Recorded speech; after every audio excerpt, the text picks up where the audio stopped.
A Virginia prison is in the hands of the inmates. A terrifying escape frees 6 killers from death row.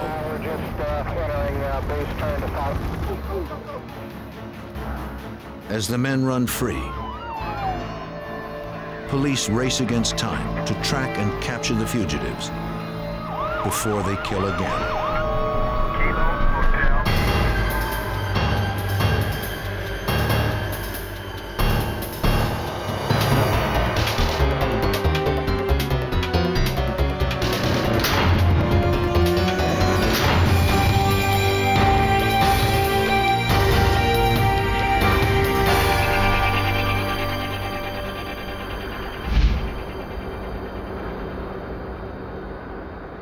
Mecklenburg Correctional Center is the pride of Virginia's prison system. Completed in 1977 at a cost of $20 million, it is state-of-the-art. The C-Pod of Building 1 houses Virginia's most dangerous criminals, the death row inmates.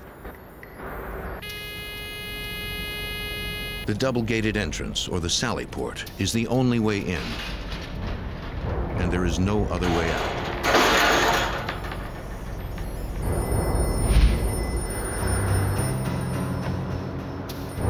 Officer Ron Sawyer is informed a bomb has been found in C-Pod. He is ordered to bring a van to the front of the prison immediately so the bomb unit can move and dispose of the bomb. Prison policy strictly forbids opening both gates at once.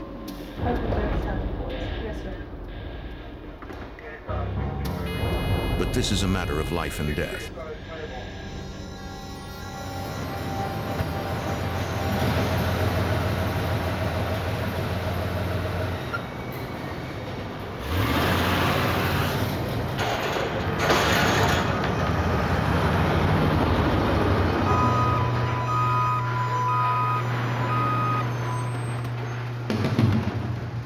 The bomb disposal team, dressed in protective gear, rushes from the building.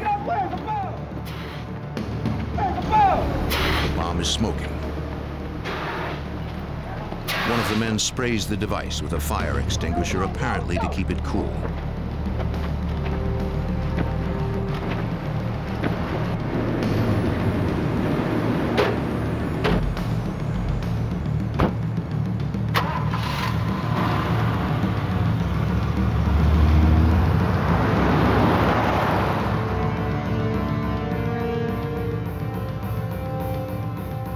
The greatest crisis in Mecklenburg's short history has been resolved through the quick actions of a few brave men.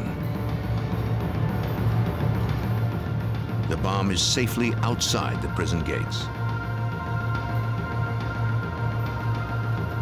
But the crisis is only beginning. What seemed like a bomb evacuation had actually been an escape. The guards are now captives, and 6 of Virginia's most notorious killers are free.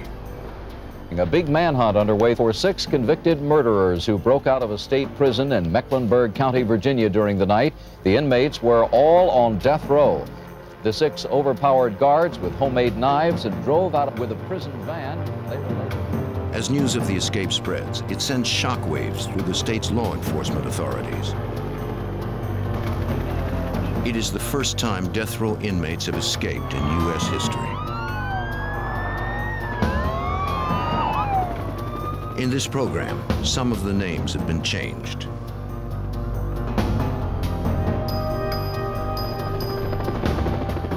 The Virginia State Police and the Bureau of Criminal Investigation officials are awakened from their beds. The governor of Virginia issues a state of alert to the Army and Air National Guard.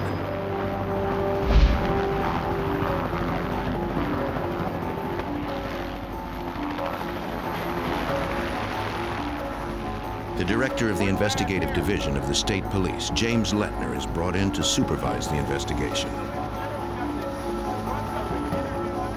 The governor was extremely concerned for the safety of any citizens that these escapees might come in contact with.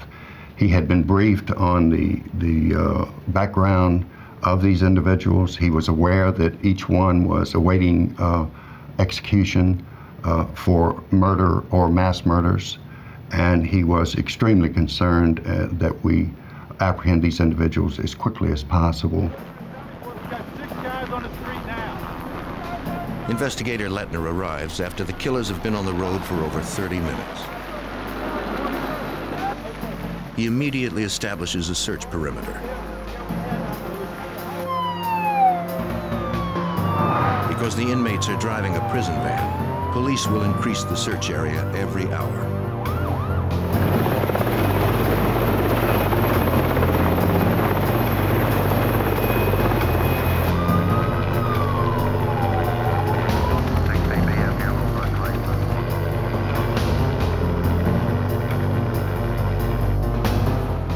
We got 6 of them out of the yard right now.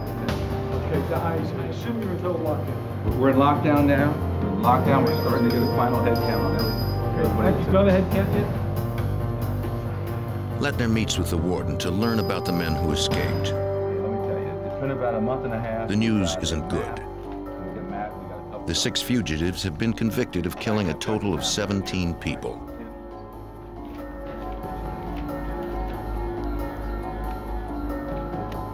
The 2 most dangerous escapees are the Briley Brothers, James and Linwood.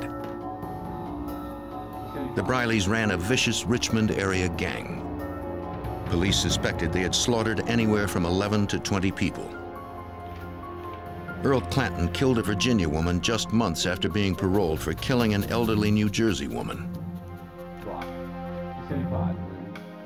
Lem Tuggle raped and murdered 2 elderly women. Derek Peterson killed a supermarket manager after robbing him of $6,000. Willie Leroy Jones murdered and robbed an elderly couple. He asked the wife to pray for him before shooting her and setting the house on fire. These are the men who escaped from Mecklenburg's death row. Most of them killed more than once, and would likely kill again if given a chance. It never occurred to me that we would not capture the escapees. I felt confident we would. It did occur to me that it would be an absolute miracle if we did so without any great harm coming to some innocent citizen.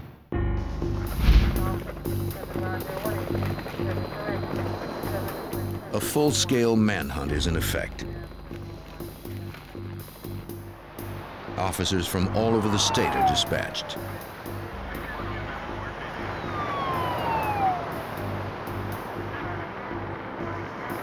Roadblocks and barricades are set up. Helicopters with infrared sensors try to pick up the heat of human bodies hiding in the woods.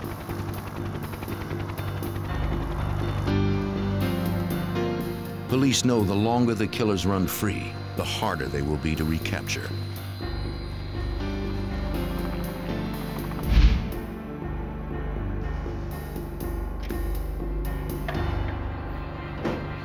Letner tours C-Pod, where the inmates were housed. You can see where they started here. Yeah, right in it. This is the pod, C-Pod.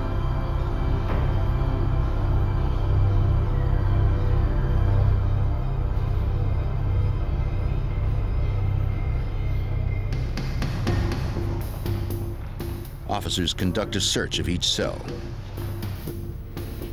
They find no clues to where the escapees might be heading, but they do find some makeshift weapons. The inmates were very clever in both manufacturing and concealing weapons in their cells. One search that we conducted revealed a table leg that had been used to conceal a hacksaw blade, one shank, and some other contraband.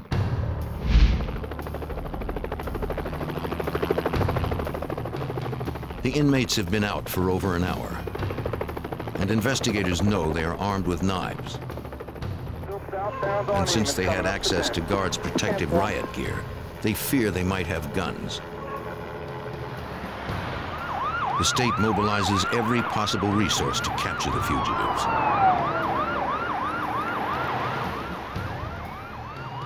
A death sentence already hangs over each of the escapees. These men have nothing to lose. Officers comb the perimeter, searching for any sign of the killer's trail. This is Cochran right here. They find nothing. They're going north. I'm assuming they took 9. With no clues outside the prison, Letner hopes the guards can tell him where the inmates have gone.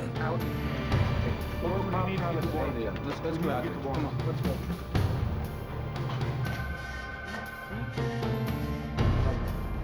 Perhaps during the breakout, they heard something that could help direct the search.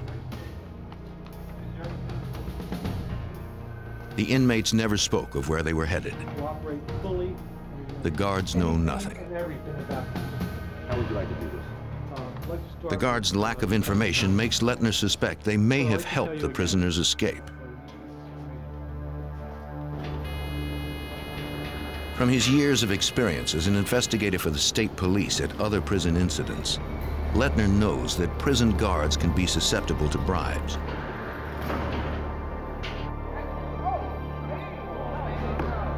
In 1984, Virginia prison guards had a starting salary of under $13,000. Even college campus police were paid more.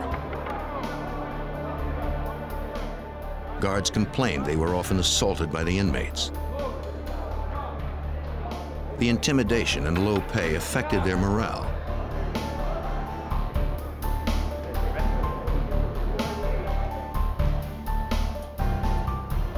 First of all, let me say this to everyone who's listening. As Letner begins interviewing the security staff, he learns tensions at Mecklenburg have been rising for the past 2 years since the execution of Frank Coppola.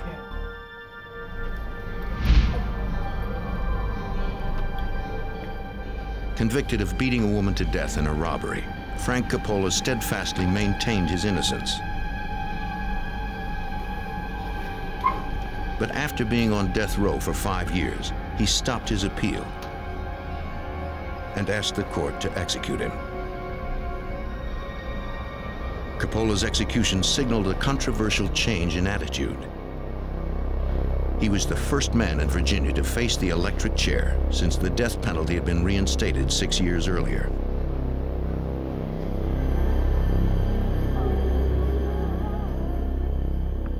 When Coppola was executed, something went terribly wrong. His head and one of his legs caught fire. Human rights advocates accused prison officials of torturing him. And so, among the inmates, Coppola became a martyr. Frank J. Coppola was executed at 11:27 p.m. in the manner prescribed by law. Fears had been growing among the death row inmates. Fears the state would embark on a rash of executions. Author Joe Jackson. When Coppola was executed, I think that the other death row prisoners started to see that they too could be executed. Beforehand, appeals had dragged on. All of a sudden, here's this guy that all of the other death row prisoners look up to, and he's the first to go. And at that point, the other death row prisoners said this could happen to me fairly quickly.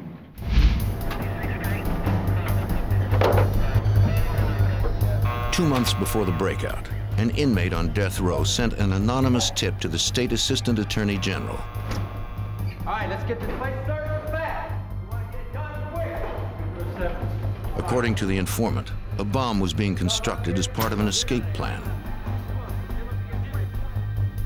The scheme also involved an exchange of uniforms with the guards. This information was relayed to the warden, who ordered 2 shakedowns. Officers methodically searched every cell on death row, but found no bomb-making materials or anything to indicate a bomb was being constructed.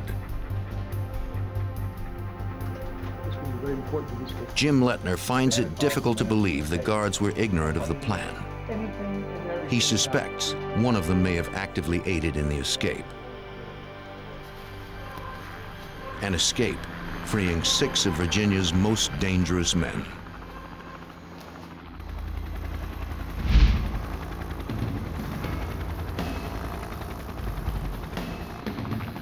Over an hour after the escape, police in Western Virginia mobilize and search the area around Mecklenburg's prison in a hunt for 6 escaped killers.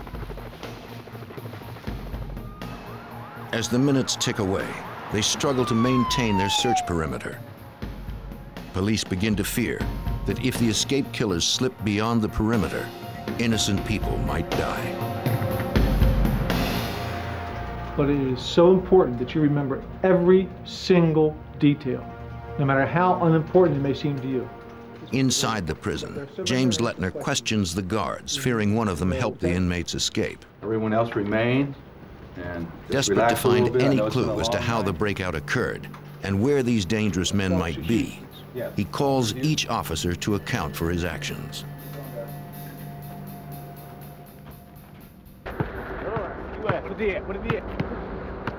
As Letner questions the guards, he begins to understand how the escape unfolded.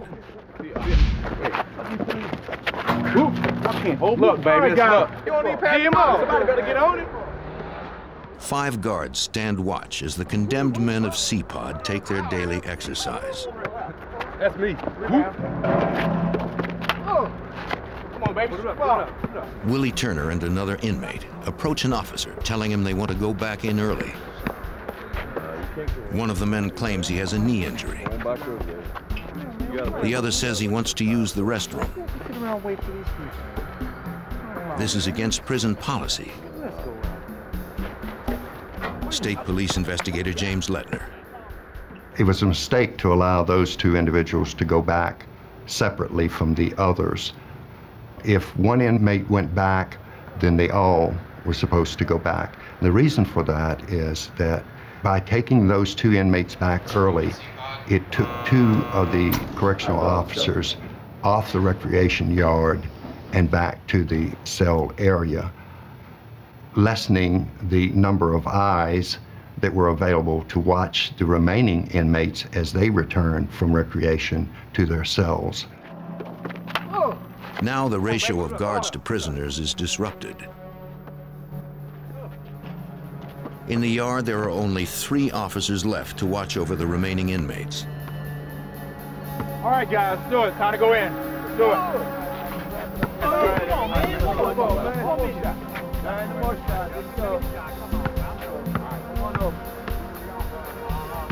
The other inmates are escorted to their cells.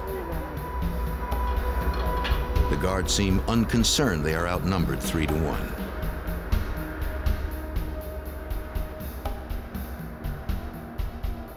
The correctional officers assumed that nothing was going to happen, that everything was fine, that they had a secure operation, and that they simply didn't have to follow these rules. Had they been more vigilant, they would have noticed a plan is already in motion. A plan whose success or failure depends on one man, Earl Clanton. The plan also relies on the guards' complacency. They do not bother to count heads. The inmates bunch up and start to push, distracting the officers. Unnoticed, Clanton slips into the guards' restroom. His job, to wait for a signal. A ruthless killer, Clanton was chosen as the man to make the first strike. In 1980, he stabbed an elementary school librarian 8 times in the head. He then took the belt from her coat and strangled her to death. Because they didn't count heads, the guards have no idea Clanton has disappeared. Letner's report would later indicate this was a breach of security protocol. It's difficult to believe that when you're dealing with individuals who have everyone murdered at least one person, and in some instances multiple murders, that the correctional officers would become complacent and feel that they didn't have to count these individuals or know where they were at every moment. It's difficult to believe that that would occur, but it did in this instance. The guards escort the inmates back to the day room. They never notice one of them is missing.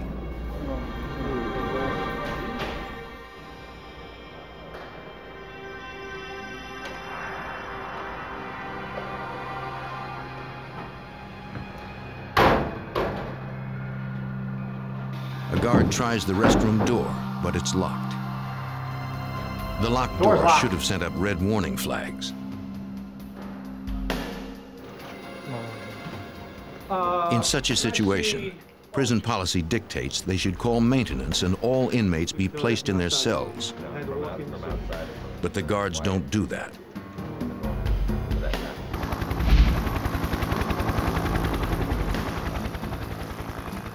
Police are beginning to panic. It has been nearly 2 hours and the fugitives have not been spotted. The officers are now working a wide perimeter. They know the larger the perimeter, the easier it is for the inmates to slip past them.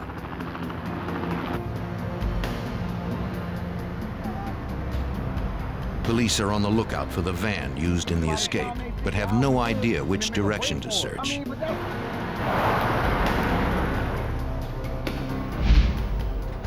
Warden, could I talk to you? James Letner continues his investigation by questioning Nurse Rose Clark.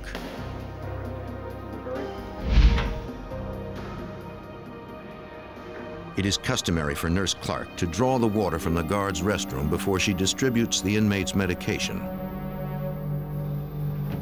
Unbeknownst to her, this is where Earl Clanton is now hiding.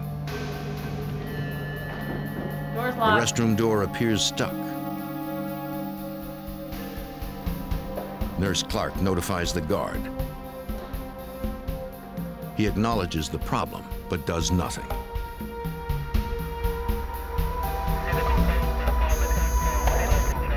All right, get these boys lined up for the medication. All right, everybody in the room. Let's go, gentlemen.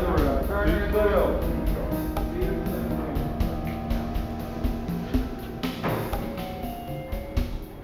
Nurse Clark decides to distribute the medication without water, as she has done in the past.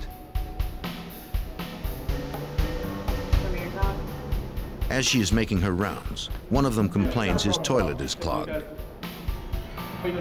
He creates a diversion, distracting the guards from what is really going on.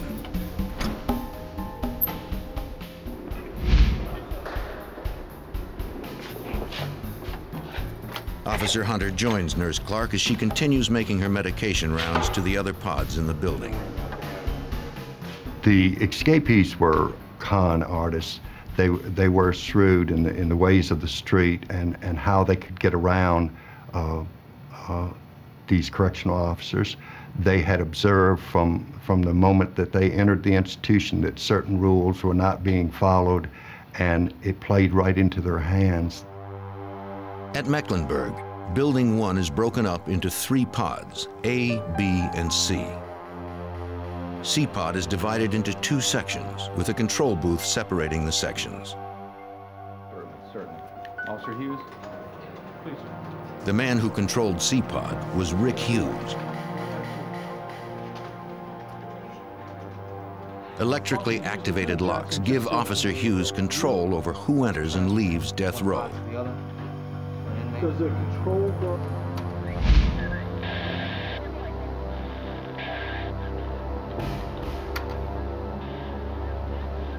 Hughes tells Letner that one of the inmates got his attention. It was Joe Giarratano, who was housed on the pod's left side. Giarratano asks Hughes to pass a book to inmate James Briley, who was on the pod's right side. All right, I'll do it this time. Come on, come on. Linwood Briley and his brother James received death sentences for 7 murders. In one case, they repeatedly raped a woman within earshot of her common-law husband and their 5-year-old son, then killed the 3 of them. Officer Hughes leaves the door to the control booth ajar, as the prisoners had seen him do dozens of times before. He has no idea the inmates are already arming themselves with knives. There was a fellow by the name of Willie Turner. He was kind of a genius as far as figuring out how to make weapons from the things around him in the prison cell and how to hide them. And he would basically strip metal from around the toilets or the sides of the door or something like that and sharpen it and make a knife out of it. Convicted of killing a jeweler in 1978 and sentenced to death, Willie Turner never finished 5th grade, but he learned to read and write in prison. He claimed to have made a key for every cell he ever occupied. The guards suspect he is behind the plan to escape.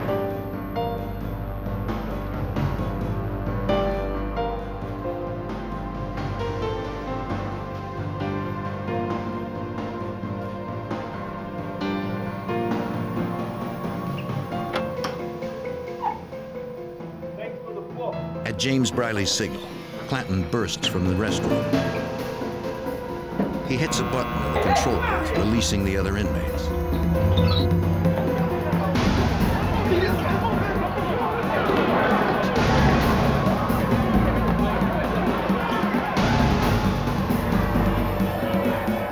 The prisoners take control of C-Pod in barely 3 minutes.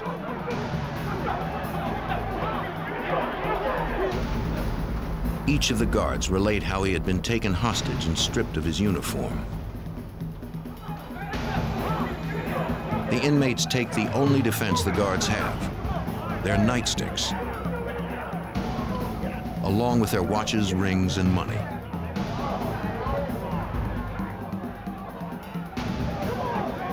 The guards are hogtied and shackled with their own handcuffs.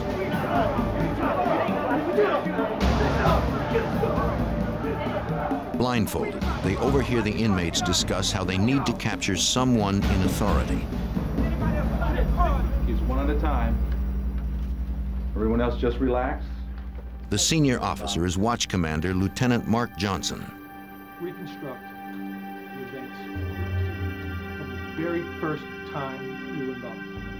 I got a radio call. Letner's report indicates he was in Building 3 when he responded to a page.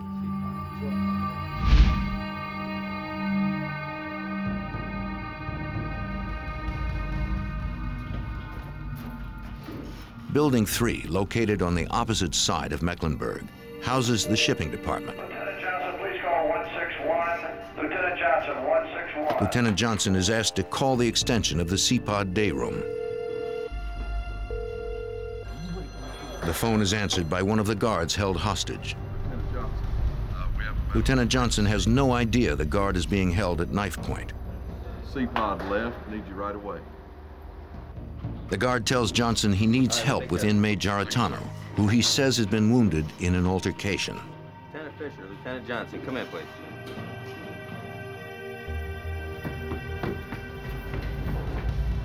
Johnson calls the shift commander and orders him to report to C-Pod. So the key is just to ignore them, you know? Don't pay any attention to them. Nurse Clark finishes passing out her medication to the rest of the inmates in Building 1. The exit is through this locked door.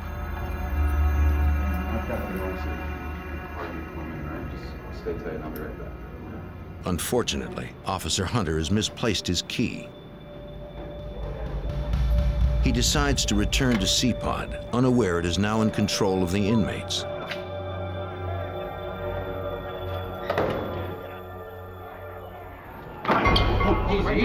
Hunter walks right into their arms.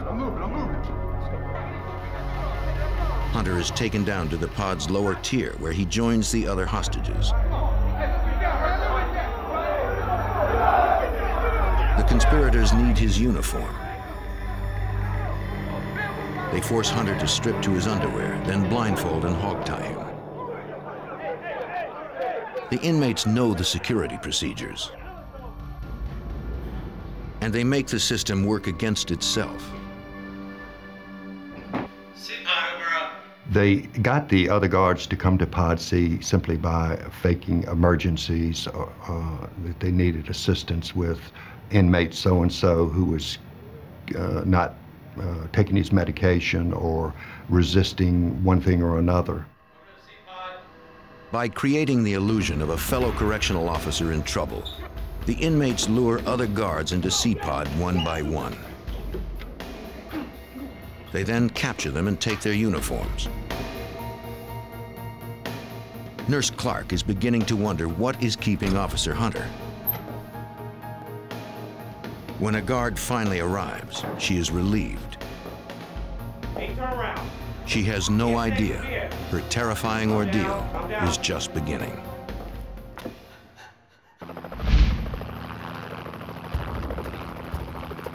In Western Virginia, 6 convicted killers have escaped from death row and have been on the loose for over 2 hours.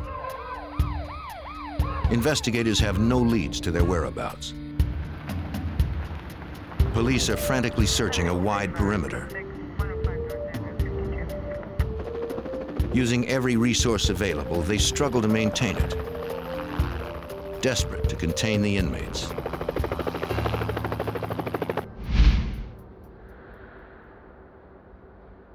Virginia State Police investigator Jim Letner continues gathering information for his report by interrogating the prison security staff, hoping they will provide some leads to where the escaped inmates are headed. Each officer recounts his terrifying ordeal.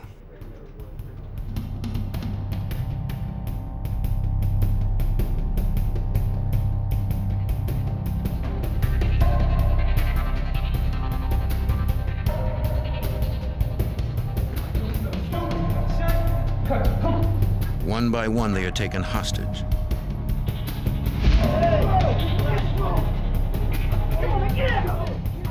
The inmates use their uniforms as a disguise to lure more officers into the trap.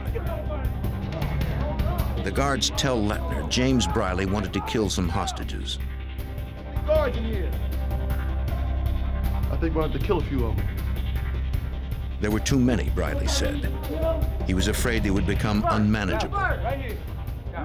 Willie Turner, one of the inmates, talks Briley out of it. They had agreed there would be no murders. Derek Peterson returns with Nurse Clark.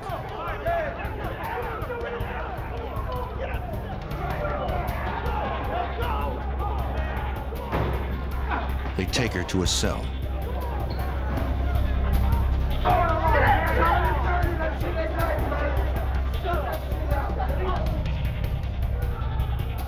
Nurse Clark is alone when Earl Clanton appears.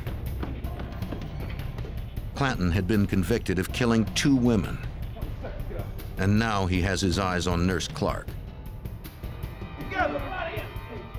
Surrounded by convicted killers bent on freedom or revenge, the security staff doubts they will live to see morning.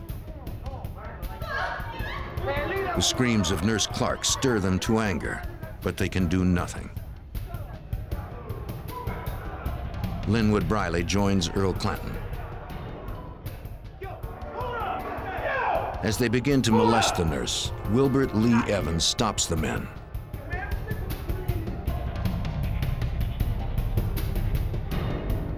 Willie Turner reminds Linwood to remember the plan.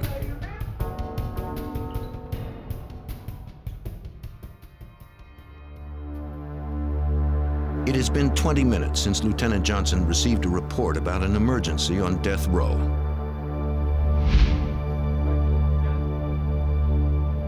He begins to wonder what is happening in C-Pod. He sent the shift commander to help out, but he never reported back. Johnson investigates the situation himself.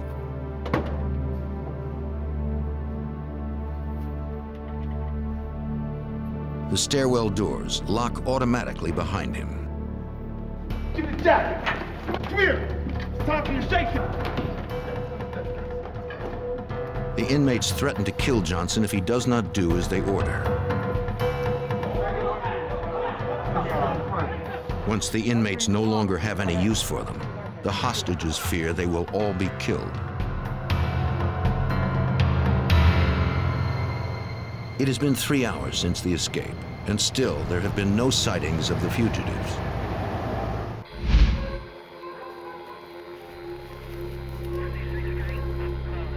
Authorities begin to fear they've slipped the search perimeter.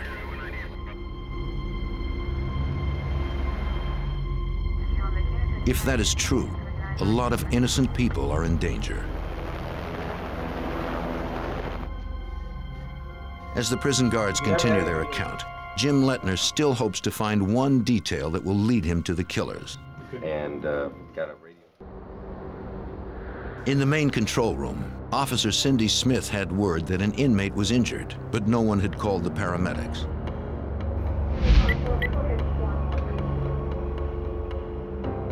During the past hour, several officers and supervisors had gone up to death row. None had reported back. Officer Smith begins to worry. Main control room, Officer Smith. The inmates on death row have taken all the guards in C-Pod hostage. Having all the uniforms and money they need, it is time to make good their escape and get out of Building 1.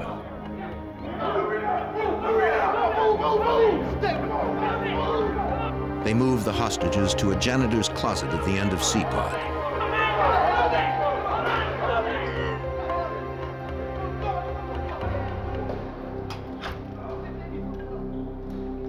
James Briley grabs a television set.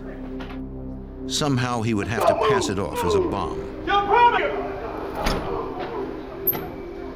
Now that the inmates have control of C-Pod, they have to get out of the building. At the center of Building 1 is a main control room which controls the door to the outside. The inmates have to gain control of this room.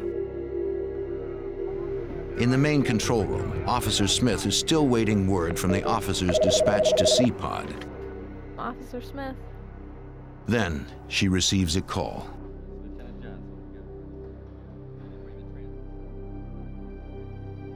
It sounds like Lieutenant Johnson. He tells her a man is being sent to relieve her. By having her supervisor, who was a hostage, call her and tell her that she would be relieved of duty by another guard. She didn't question who the guard was.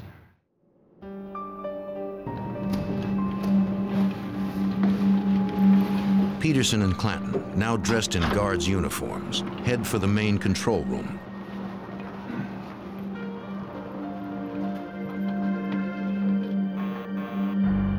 Officer Smith has no way of knowing the officer sent to relieve her is Derek Peterson. Come on, get down on the ground. Get down on the ground. Get down. All right, there you go. The prisoners now have control of all the doors to Building 1. But there is only one way out of the prison compound: the sally port. James Briley forces Lieutenant Johnson to call for a van. Got a bomb in Building 1. We need both vehicle sally ports open. He claims they have an emergency. The van must be brought around to the main sally port. I'll stay back here with the doors for you. Willie Turner has an appeal pending and volunteers to stay behind and guard the hostages. In the C-Pod control booth, Joe Giarratano, who also stays behind, pushes a button, opening the stairwell door. The rest of the conspirators, disguised as guards, troop downstairs to the loading dock. Lieutenant Johnson is no longer needed, and so the watch commander is imprisoned in the Building 1 stairwell.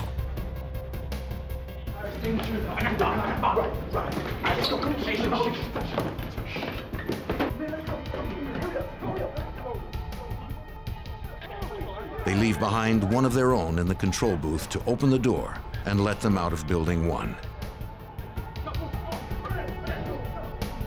They lock Officer Smith in a closet. On their way out, the 6 escapees raid the room full of riot gear. Wearing helmets to further hide their identities, they place the television on a stretcher, throw a blanket over it, and exit Building 1. For months prior to the breakout, the inmates leaked a story about a bomb being built in C-Pod.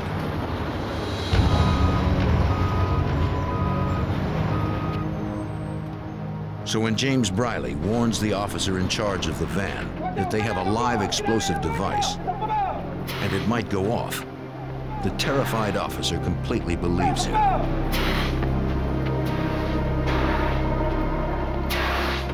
Linwood Briley sprays their bogus bomb with a fire extinguisher, and it appears to be smoking.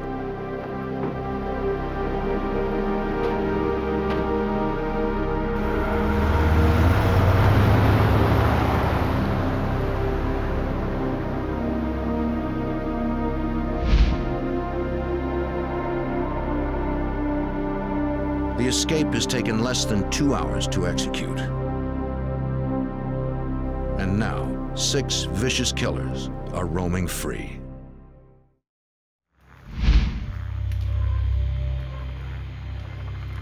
It has been over 3 hours since Virginia prison officials were awakened by terrifying news. 6 death row inmates have broken out of Mecklenburgh Correctional Center, a state-of-the-art escape-proof facility. All police have is a widening search and no leads. James Letner reports that none of the guards conspired in the escape. They are guilty only of errors in judgment. Each error by itself would not have been enough, but taken together, they enabled 6 condemned men to escape. The most pressing question on Letner's mind is where the killers are headed. Between them, the 6 escapees have been convicted of killing 17 persons. They've been in and out of prison most of their lives. And now, they are free men.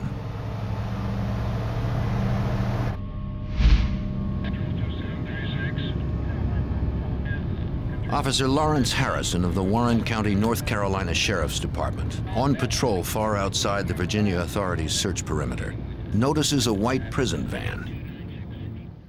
At the time, I thought it was just correctional people could transfer because they do that at night. And they came by, they waited me, and I waited them, and they kept going. The prisoners have slipped the perimeter, and Officer Harrison has not yet been informed of the breakout. The escapees realize a white prison van would be easily spotted. As their euphoria from the escape wears off, they begin arguing about where they should go, what they should do with the van. Someone suggests they hide the van in the woods and cover it with branches. But that would take time, and the 6 are getting nervous. While driving through Warrenton, North Carolina, a town of about 1,000 people, they find a grove of trees. It looks like a good place to leave the van.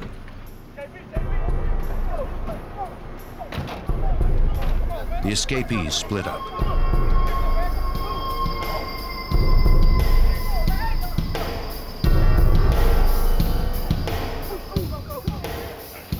The Briley'z, Tuggle, and Jones go one direction.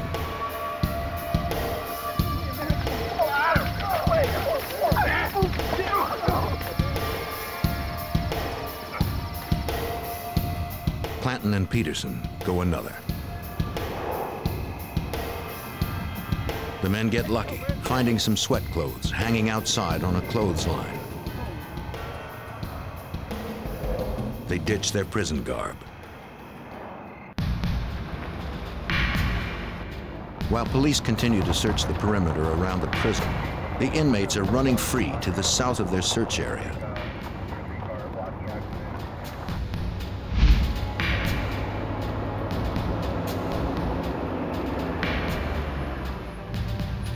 The The fugitives have been on the run for 3.5 hours when a North Carolina Highway Patrol officer discovers the prison van. 211 Central. I'm stopping to check out a suspicious van in the back of the schoolyard. It's 30 miles from Mecklenburg. It had been driven into some trees behind the Marion Boyd Elementary School. Parked near the playground, the van is hardly inconspicuous.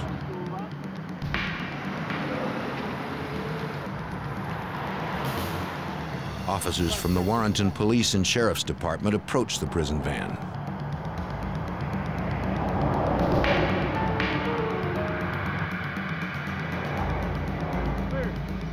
Take the door here. Take the door.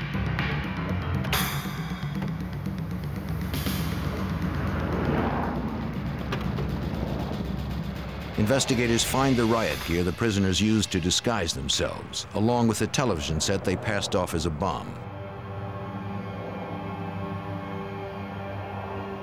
Unfortunately, they find nothing to indicate which direction the escapees are heading. The riot gear can furnish a scent for the bloodhounds. Certainly. When we called around, we're going to call around a certain area. Yes, excuse me, sir. I think we might have a break. Back at the prison, Letner gets word a hospital orderly had been carjacked at Knifepoint by 2 men in uniform. Letner suspects these were 2 of the escapees. The orderly is lucky to have escaped with his life.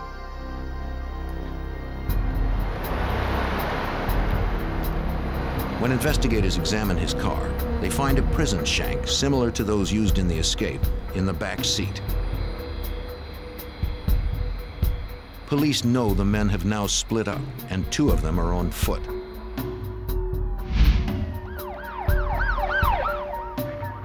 The Virginia State Police, prison emergency teams, and the North Carolina Highway Patrol take over a motel and set up a command post. Because the fugitives have crossed state lines, the FBI is called in.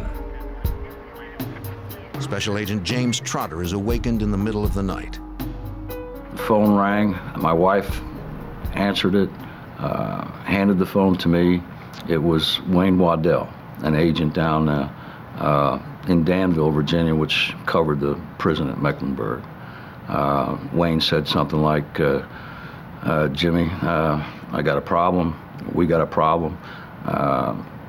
6 guys have broken out of death row here. The fact the escapees split up would make them harder to find.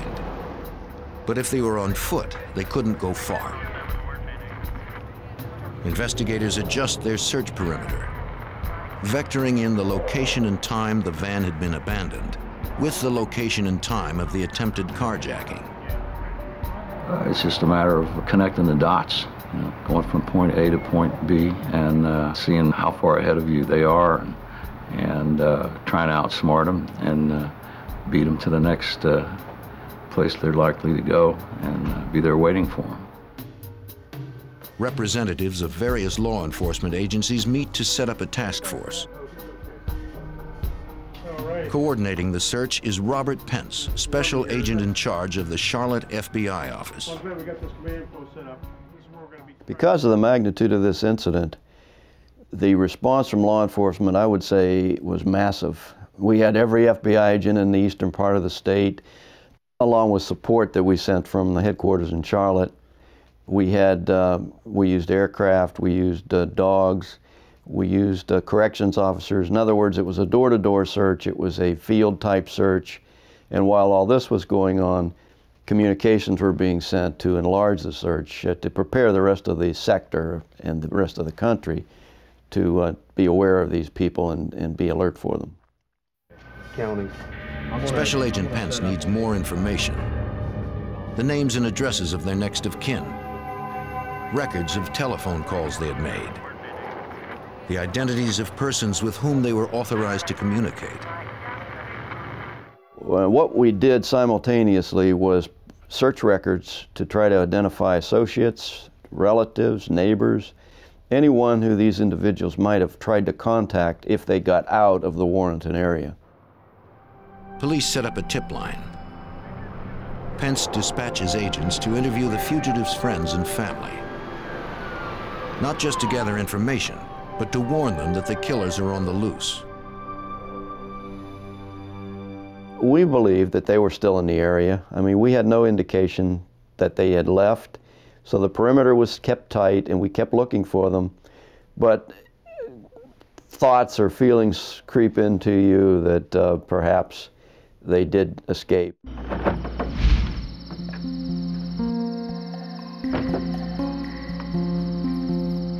Then, what the police fear most happens.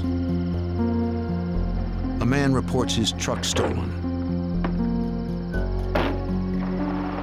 The truck, a 5-year-old Ford Ranger, was serviced the day before and is full of gas. Within moments, officials from the Department of Corrections, the Highway Patrol, sheriff's deputies, and the local police swarm over the property, searching for any clue that might have been left behind. The man tells investigators his truck would be easy to identify. It has personalized license tags with the letters PEI1. Police order an all-points bulletin put out for the pickup. Investigators can't be sure whether the killers had all fled in the truck or whether some stayed behind, lurking in the backyards of Warrenton.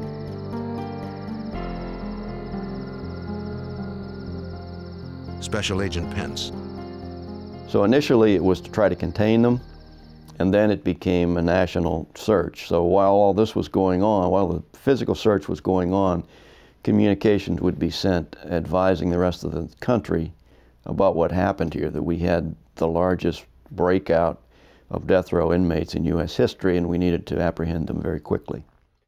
The new perimeter has just been shattered. Now that the escapees have a vehicle, the search area extends for hundreds of miles up the East Coast.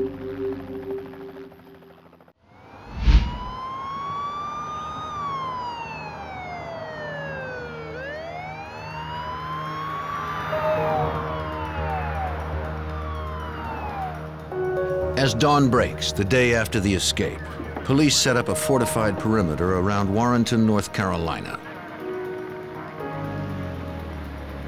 Roadblocks are established, and every driver is questioned.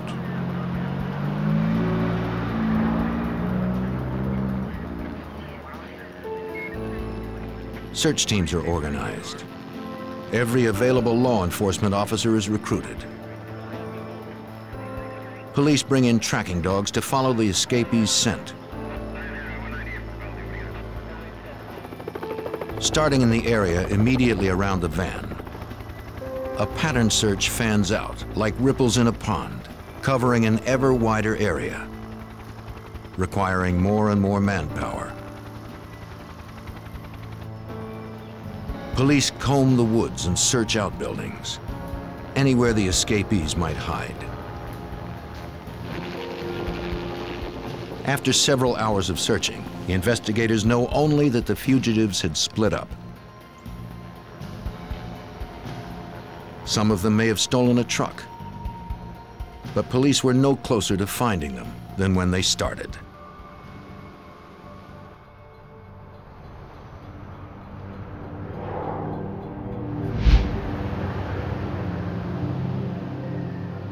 This morning, the residents of Warrenton, North Carolina, wake up to see helicopter shots of their town on the national news.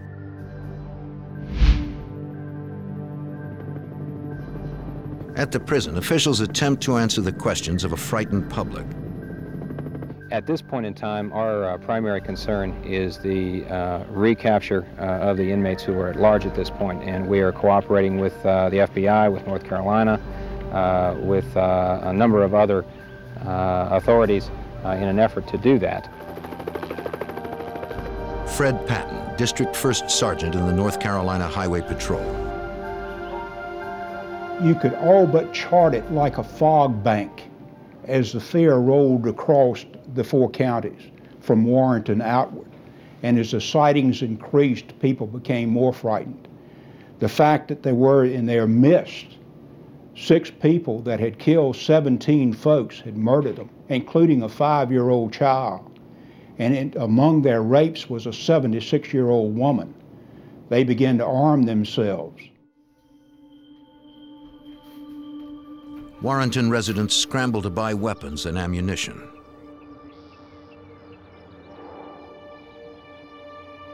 Citizens are terrified to learn 6 desperate killers are loose in their community.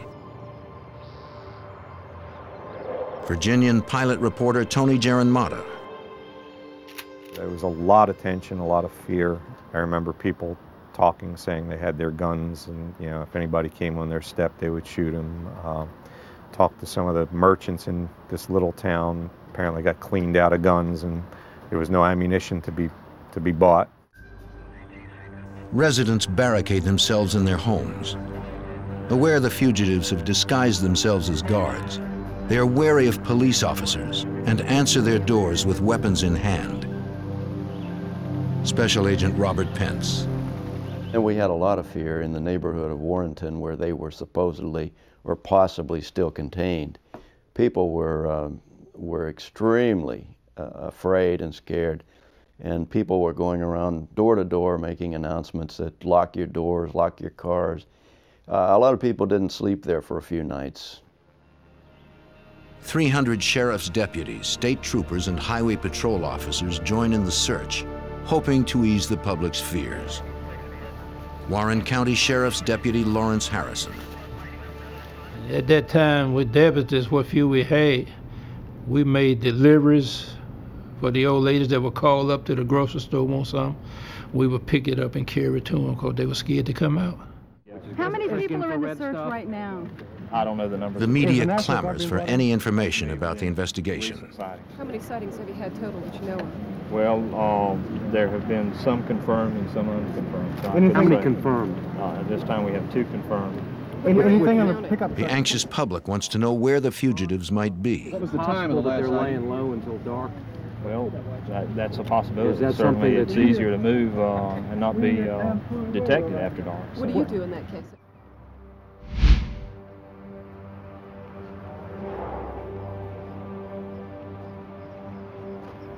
Earl Clanton and Derek Peterson traded the guards' uniforms for some sweat clothes. Clanton kept his guard's jacket, but ripped off the patches.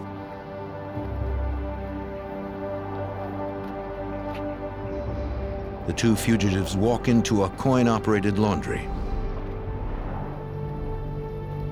Having spent a sleepless night on the run, they are hungry and thirsty.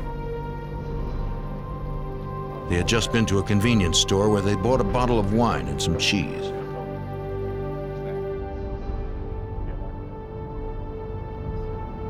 The commander of the Prison Emergency Response Team, or PERT, happens to be driving by the laundry. He spots a man wearing a coat. The coat is the same color and cut as a Mecklenburg guard's uniform. Certain this is one of the escaped inmates, the officer decides to arrest him before he can leave the laundry. He hopes to catch him by surprise.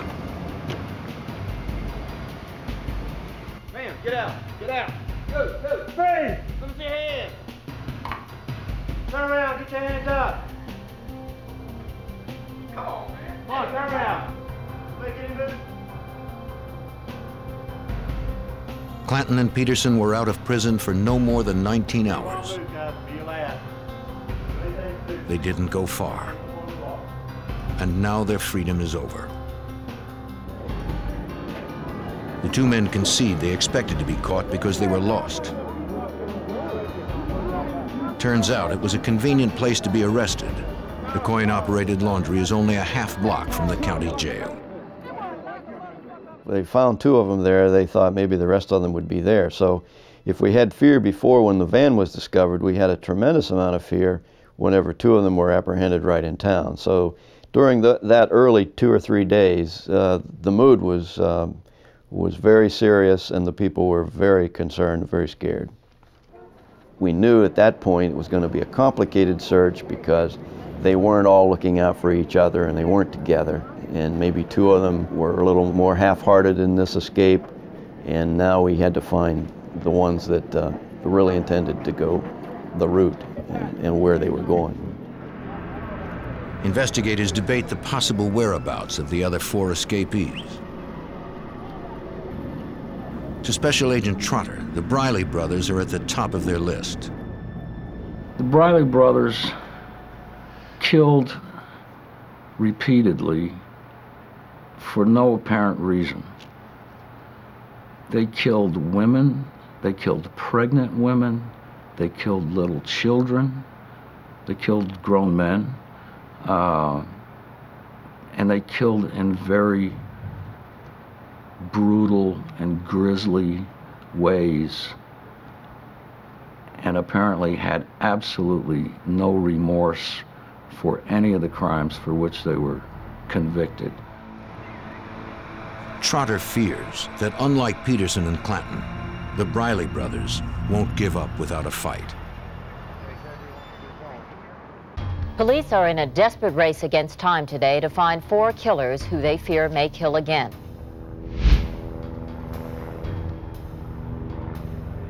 The capture of 2 escapees in the town of Warrenton, North Carolina, only intensifies the sense of fear in the region. On the 2nd day of the search, police scour a North Carolina campground after a woman reports she saw 2 of the convicts jogging across a field. Officers fan out through the woods, emerging hours later with nothing but a cold trail.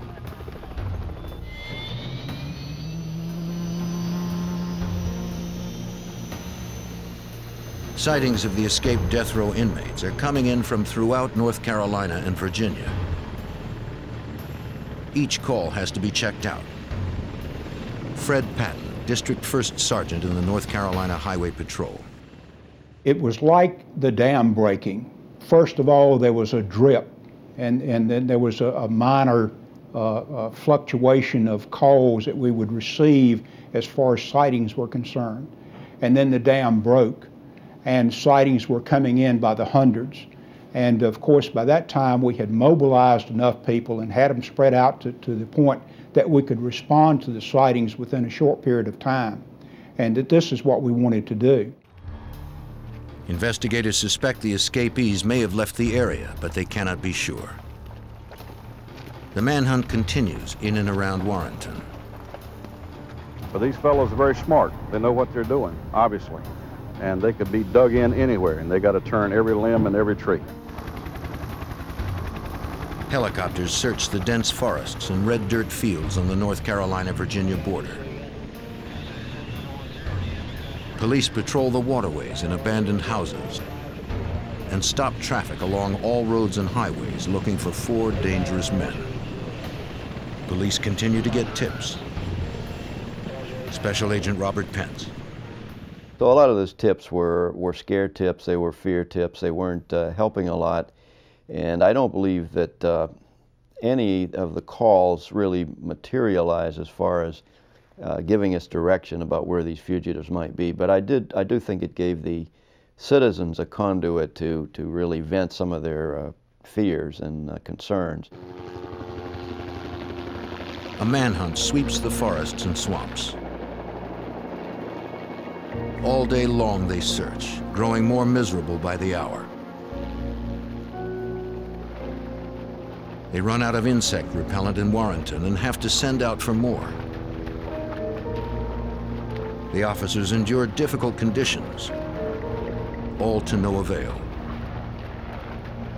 Officer Lawrence Harrison responds to several sightings of the fugitives. Everybody in the whole county has seen them once we get there. And I don't know how many bloodhounds we didn't have here. They would say, I saw him run across the road down here. We take the bloodhounds down there, turned out nothing. And they said, I saw him run down there. We take the bloodhounds down there. And sometimes we probably running them guys. We did see some guys run across the road, but it wasn't the Briley Brothers coming from the liquor store and the marijuana patch.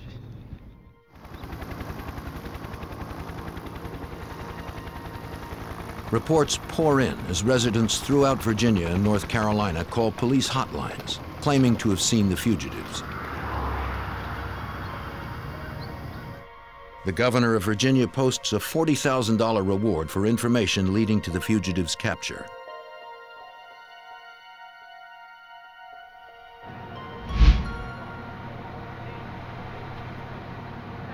Sightings come in from North Carolina and Virginia.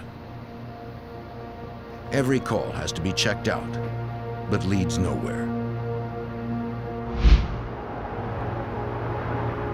Thinking the Briley'z might return to their old neighborhood, Richmond, Virginia, police interview their acquaintances and former gang members. Special Agent James Trotter. These guys just killed to see people die, just to be killing. And I think that's why the Richmond community, upon learning that they had escaped, particularly the areas of Richmond which they frequented in the past, the people were terrified. Their own parents were terrified, not for them, but of them.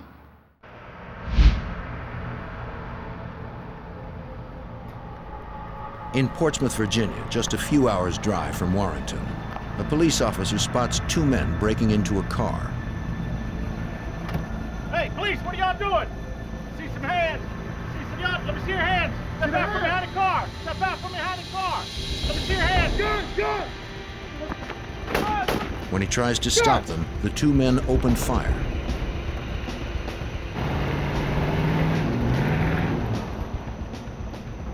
One of our officers saw Linwood Briley in the 1800 block of Elm Avenue, but then he lost sight of him. And shortly before 9 o'clock, another officer spotted Linwood Briley and James Briley here at Elm and Lincoln. Apparently they were tampering, or appeared to be tampering, with an automobile in this area. As soon as they saw the officers, they ran.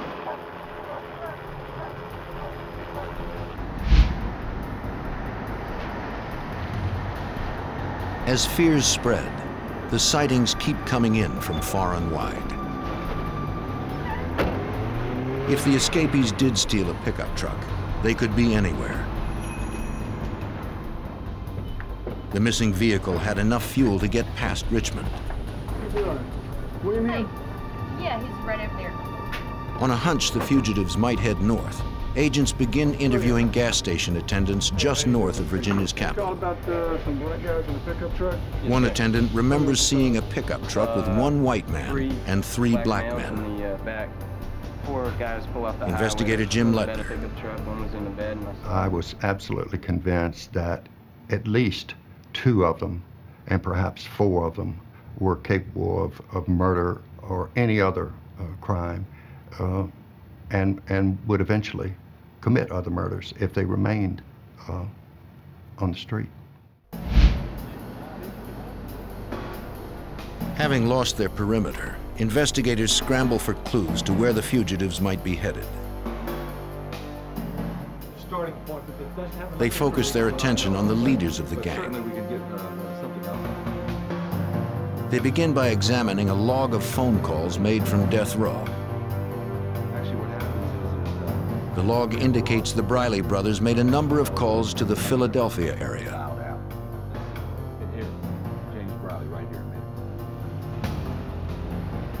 The log entries lead agents to one wrong address after another. They begin to suspect the Briley'z entered false phone numbers.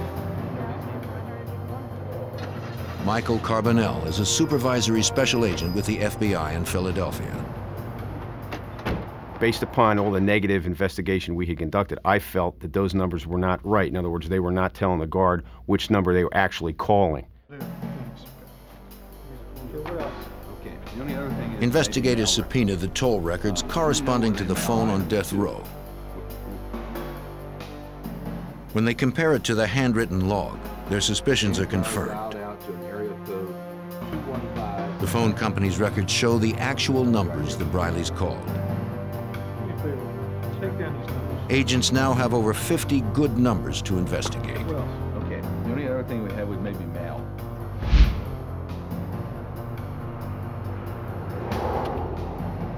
Two of the calls had been placed to a house in North Philadelphia. Investigators know from prison visitation records that the Briley'z have an uncle who lives in North Philly. Carbonell set up to trace their uncle's outgoing calls.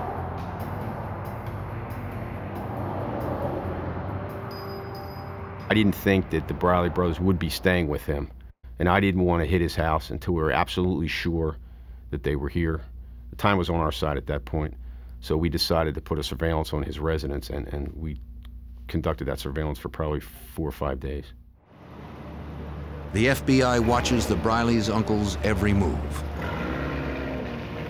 Although they never see him with the Briley's, the agents have no choice but to wait it out.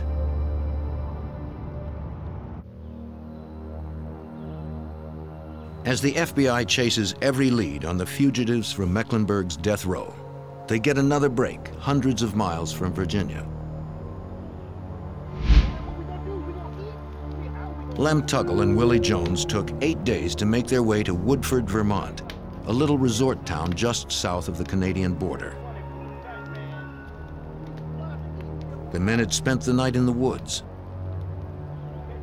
They decide to try and make it to Canada. The two fugitives have a problem. Their stolen truck is low on gas and they need money. Tuggle leaves Jones and drives back to a souvenir shop he had visited 3 days before. Oh, hiya. Diet Coke. Waiting for the right time to make his move, Tuggle asks the owner for a soda. And there will be anything else for you, sir? Yes, ma'am. Drawing a hunting knife, he demands all the money in the cash register.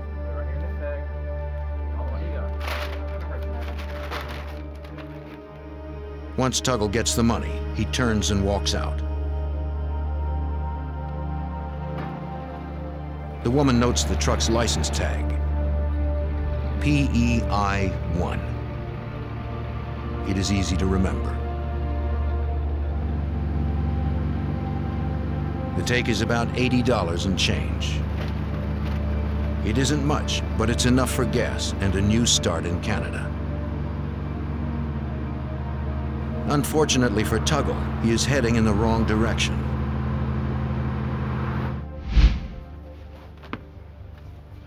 Ronald Wonderlic has just woken up and is about to head off for an all-night job guarding a nuclear power station. When he hears the report of a robbery at the Woodford gift shop. Wonderlic is a constable in a town of only 300 people. His Ford Escort doubles as his patrol car.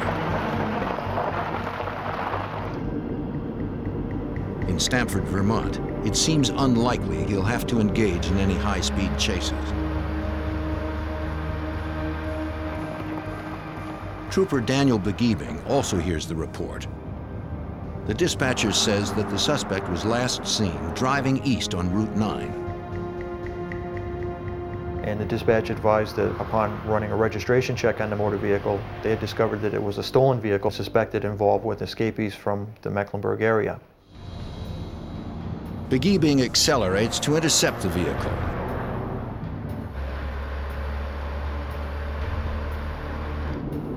Wonderlic is driving out of Stamford when he spots the suspect vehicle coming right at him on the wrong side of the road.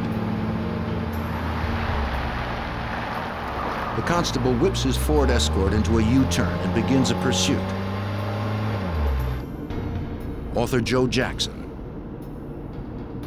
Most the town constable had ever really done before was to hustle drunks off the street and check out reports of stolen bicycles. And all of a sudden he was chasing this crazy man who had robbed a store at Knifepoint. Wonderlic radios Begebing that the truck is now heading south toward the state of Massachusetts. Trooper Begebing goes from a Code 2 to a Code 3 response, using his lights and siren.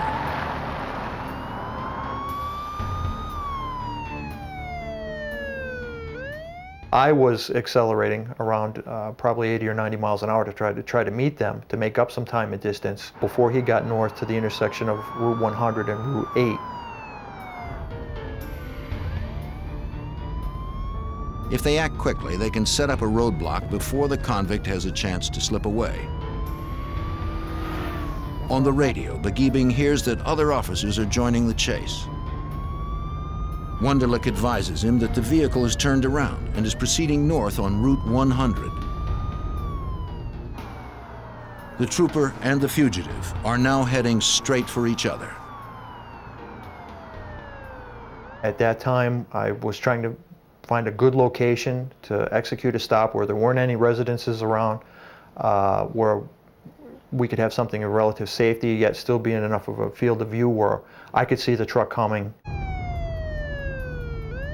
The officers now realize they are pursuing a convicted killer.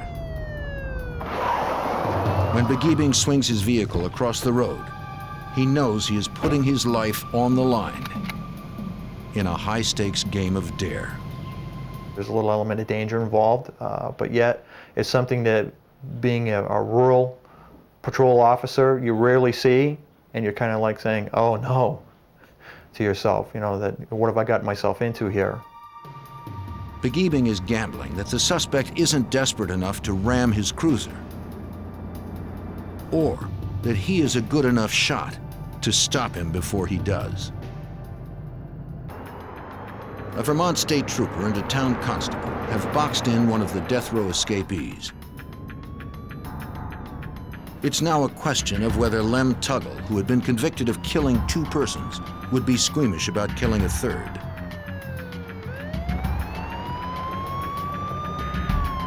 Weighing his options, Tuggle pulls over and stops. I then ordered him to place his hands out the window so I could see his hands, and we then ordered Tuggle from the truck to lay down on the pavement, and then approached him and took him into custody. He identified himself to me as, you know, my name is Lem and I'm from Virginia, and something to the effect, I expect you'll find that I'm wanted. Lem Tuggle has been a fugitive for just 10 days. Come give me a hand. He seems almost relieved to be captured. Tuggle admits that robbing the gift shop was a big mistake. But the truck was out of gas and he wanted to get to Canada.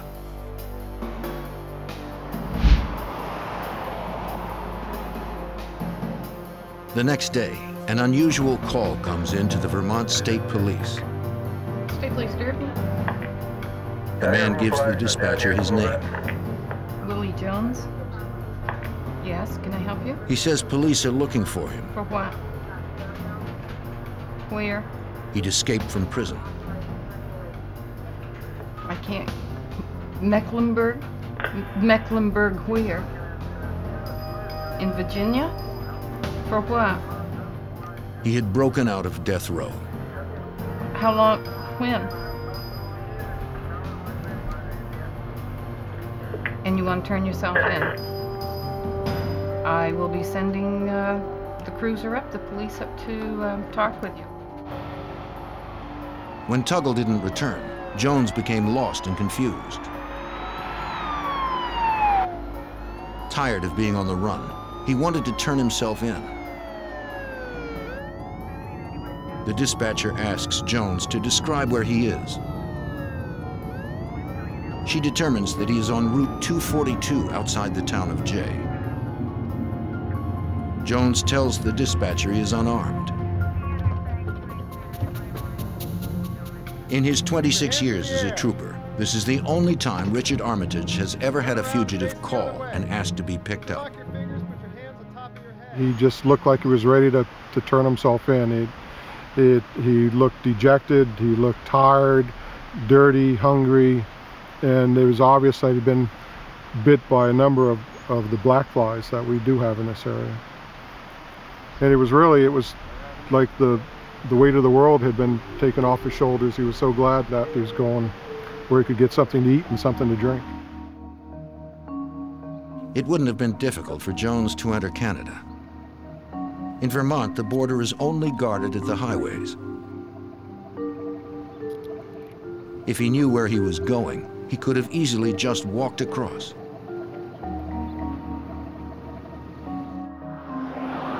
But Jones gave himself up just 5 miles from the Canadian border. Author Joe Jackson believes Jones may have been overwhelmed by his newfound freedom. They live most of their adult lives in prison. I mean, prison is their world, and so they're able to figure out how the prison world acts, but they're not able to figure out how the free world acts. They fit in the prison world. They don't fit in the free world. With 4 of the 6 fugitives captured, only the Briley'z, the most dangerous killers, remain at large. With their well-known history of vicious murders, the 2 remaining fugitives seem to be everywhere. Sightings come in from as far north as Montreal. In Richmond, Virginia, where the brothers went on their bloody rampage, everyone locks their doors.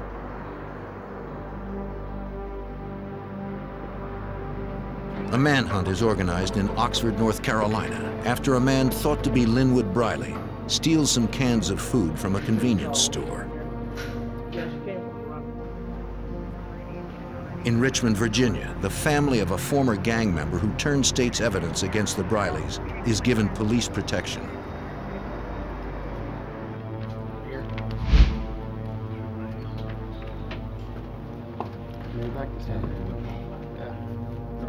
Investigators question Lem Tuggle for clues to the Briley'z' whereabouts.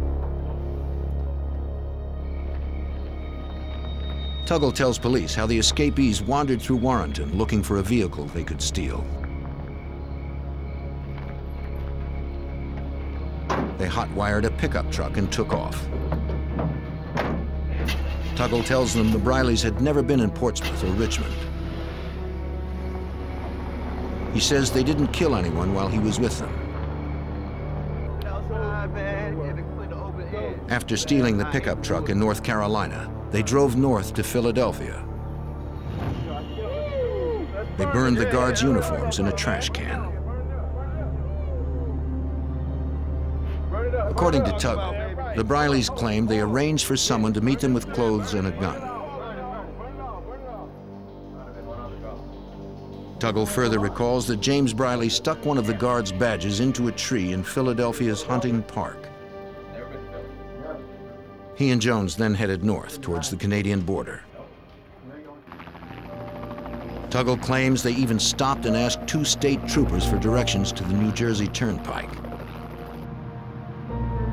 There they were, driving along, 2 escaped convicts from a maximum security prison.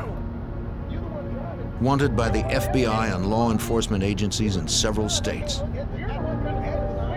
But apparently no one noticed them. Tuggle says he and Jones eventually parted company at a campground when he left to rob the gift shop.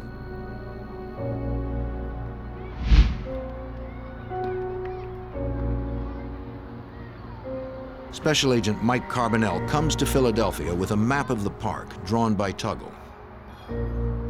I frankly didn't believe it.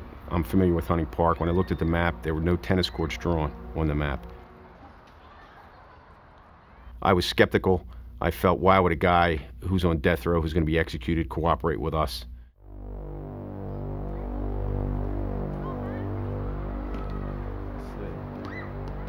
Searching the trees, investigators find the guard's badge. This confirms Tuggle's story. I was stunned. I didn't believe it. But the proof is in the pudding. The badge was there, and then we knew that they were here. The FBI knows the Briley'z have an uncle in Philadelphia. They believe the 2 fugitives will probably contact him if they haven't done so already.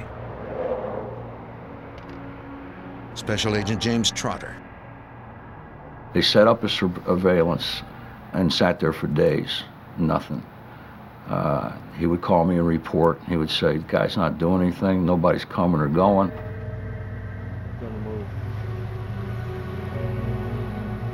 Agents get a break when they shadow the uncle to a body shop specializing in upholstery and vinyl car tops.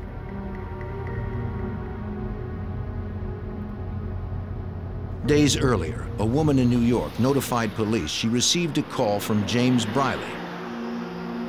The call originated from this garage.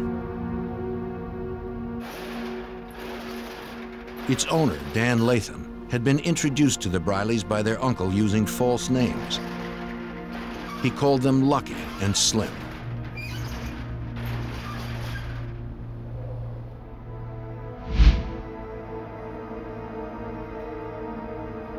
The FBI sets up a fixed surveillance on Latham's garage.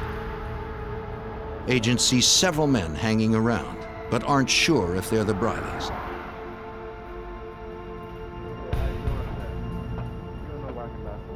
They send in an informant from the neighborhood to try and confirm an ID. He was a street-type guy who was very sharp, could really maneuver in that environment. We sent him in there. He actually talked to James Briley. He came back out and met with us. He said, "I think it's him." A tattoo on the suspect's left arm further confirms the ID. Agents believe they have found James, but they see no sign of his brother Linwood. They wonder whether to go in and arrest one, or wait with the hope of getting both. But if they wait, Virginia's most notorious serial killers might slip away.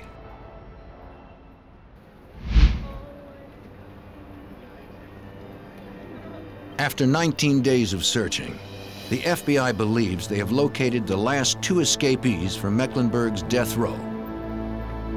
They have taken refuge at a body shop in North Philadelphia. The two fugitives appear to be having a party. Having confirmed their identities through an informant, agents decide it's time to move in.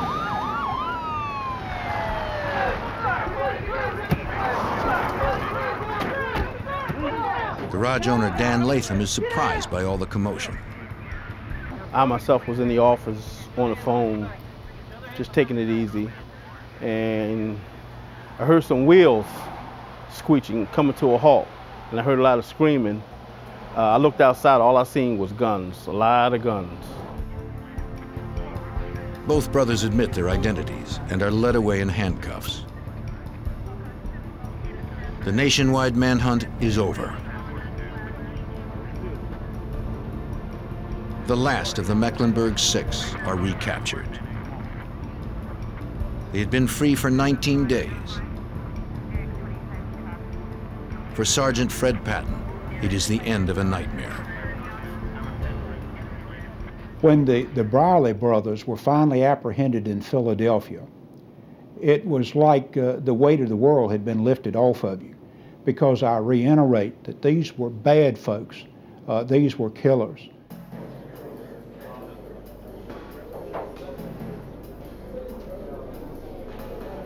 The Briley brothers, who are facing death sentences in Virginia, were picked up at a car shop on Philadelphia's north side. FBI agent John Hogan says they were surprised when 20 agents surrounded them.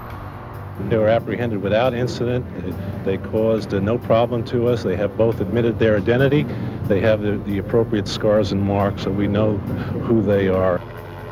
The Briley brothers were the last of 6 convicts to be rounded up after their escape in the largest death row prison breakout in U.S. history. That was 3 weeks ago at Mecklenburg Correctional Center in Virginia. The Briley'z will be arraigned in Philadelphia today on charges of unlawful flight to avoid confinement. The FBI wants to make certain the Briley'z can't slip away again. Special Agent Trotter arranges to have them kept in federal custody. In these unlawful flight cases, usually as soon as you catch them, you dismiss the federal warrants and leave it between the two states to work out getting them back to where they belong. The FBI's out of it. But we were able to keep these guys in federal custody long enough to have them return to Virginia through the federal system rather than having to go through state extradition proceedings. In the wake of the escape, Mecklenburg goes into lockdown.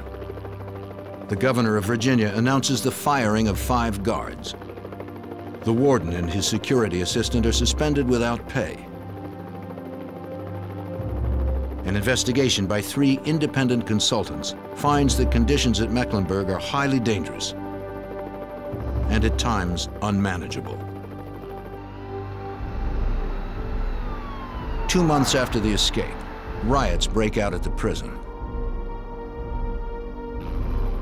Using homemade knives, inmates stab 2 guards and take 6 others hostage. Author Joe Jackson. There's a lot of violence in the prison before the escape, but once the escape occurred, that was like a symbol to a lot of the other prisoners, and so at that point the lid blew off of Mecklenburgh, and there was a big riot. It appears to be a repeat of earlier events. Only this time there is no escape. The standoff ends shortly after sunrise. Corrections Director Robert Landon resigns 3 months later. Before he leaves, Landon puts many changes into effect. Doors to the guards' restrooms are now locked all the time. Open stairwells where inmates could hide are boarded up.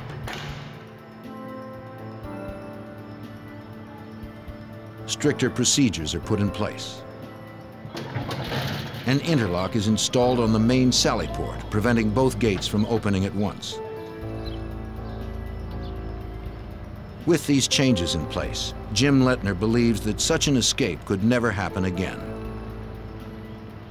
Corrections were made to our institutions, both in the way jobs were performed, as well as new regulations that were instituted that makes our prisons more apt to be escape-free in the future. In October of 1984, as Linwood Briley's execution grows near, he is quoted as saying, "At least I had my 19 days." Briley is the second man in 22 years to be executed in Virginia. But in the aftermath of the escape, officials step up the rate of executions.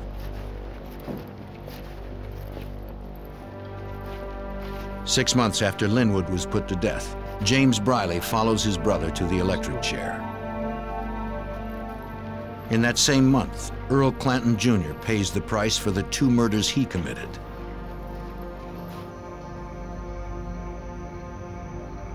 Derek Peterson, one of the first escapees to be recaptured, makes his final walk in 1991.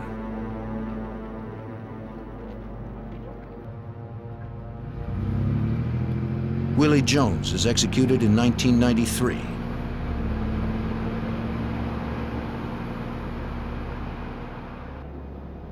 Willie Turner masterminded the escape, but he remained behind because he had an appeal pending.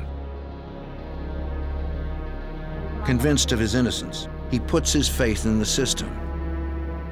Willie Turner is executed in 1995. By that time, the state of Virginia stopped using the electric chair.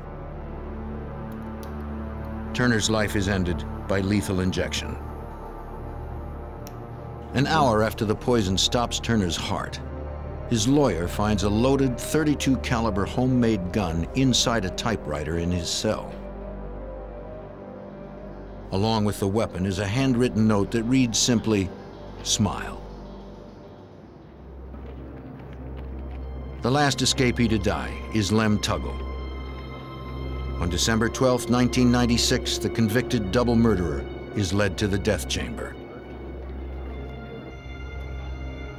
Joe Giarratano, whose book passing started the escape, had his sentence commuted to life in prison.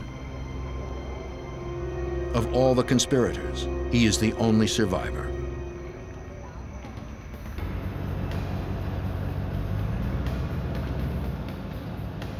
The escape of the Mecklenburg Six shocked and terrified the nation for 19 days. The coordinated efforts of police and law enforcement officials returned the men to face the ultimate penalty for their crimes. Since the escape, the Commonwealth of Virginia has executed over 80 people. State-sanctioned execution continues to be hotly debated in Virginia, America, and around the world.